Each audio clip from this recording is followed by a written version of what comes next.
From an inmate perspective, when volunteers come in, it is quite amazing, because often some of these men and women have sit there and they've never received a letter, a card, or a visit from a family member or a friend in years, literally years, and sometimes 5, 10, 15 years. And so it can be pretty lonely. And so when they see people come in, there is a question in their mind: why do you care about me? And a lot of these men and women aren't Christians.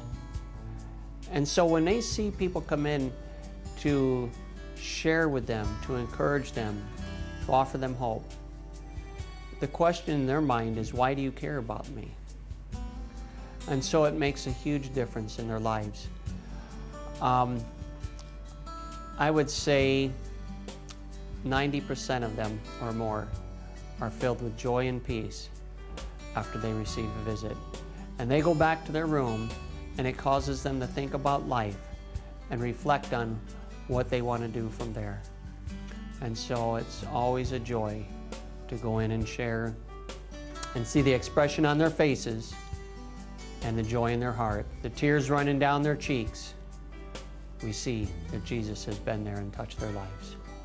When I received these packages, that first package, I'm like, what are they doing this for? Then the second package, I'm like, well, there is somebody that cares. It's a really big deal when those packages get there, because you don't have anything around the holidays, and a lot of times you're hungry and everything, and it's just really a blessing for the people to open the bags and learn about Jesus. A lot of people in jail and prisons never even opened the Bible, so this is really a blessing. During my incarceration, I was blessed enough to be able to receive 2 different bags from Christmas Behind Bars.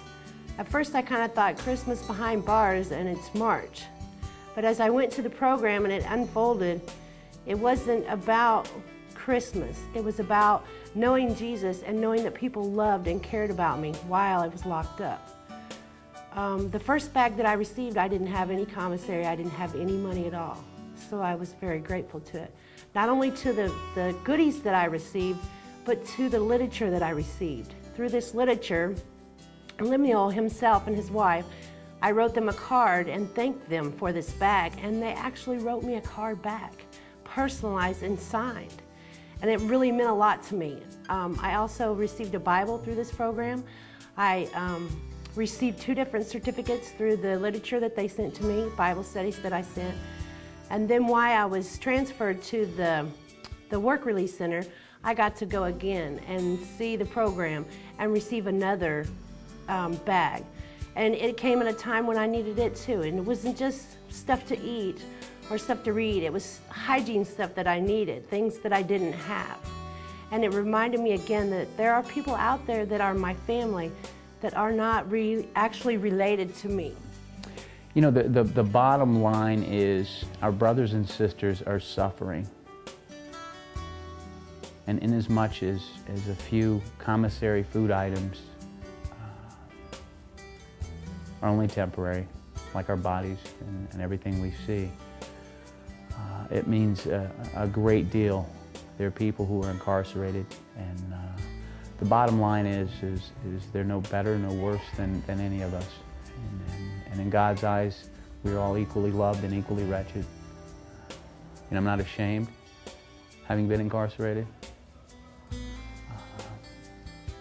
Lemuel and I we went to Indiana State Prison last spring, and the feeling was beyond words when I had an opportunity. The door to death row was open, and I was able to pray and share with a gentleman that was in there for a triple murder that I roller skated with when I was a teen. And again, it's not about me. It's really not about even these commissary items. It's about the love that God has for His children and the sacrifice He made. And we're called to love God and love our brothers as ourselves. So we're called to sacrifice for one another and to love. And the spirit of unity that exists even here, outside of the prisons, is beyond much of anything I've ever seen. And that in itself is a tremendous gift. The reason why this particular outreach program touched me is because prison behind bars affects my family. My children's father is in prison for 65 years, and I hope that he will too get one of these bags. And my daughter wanted to come. You know, I should have been one of those people in prison, and for whatever reason, God spared me of that. And I can only imagine what it is like for them to be away from their family and friends compared to the little jail time that I did. But, you know, whatever I can do to reach out to my brothers and sisters and let them know that Jesus can change everything, you know, that's what I want to do. I think this is an awesome program, and I know that there is a lot of people in prison that don't have family or friends, and this might be the only thing they get all year. And I'm just grateful that God chose me to be a part of it, and my children. I'm grateful for His restoration. When people did come in and volunteer for special programs, it meant a lot to me. You see, there's so many people out there that have family that has forgotten them. And the only inspiration and encouragement they get is from people that come and volunteer. And so when I was there in that situation, and people came and volunteered their time just to share the gospel message, they didn't bring me a package or any goodie bag, but just to share the gospel message, that was a huge blessing to me. It inspired me to want to get involved in something when I got out. A lot of these men and women, they need to be connected with someone. And the volunteers that go and do this and bring these gift packages in and go and just a handshake, a encouraging word, a loving smile, it means it means a lot to these men and women.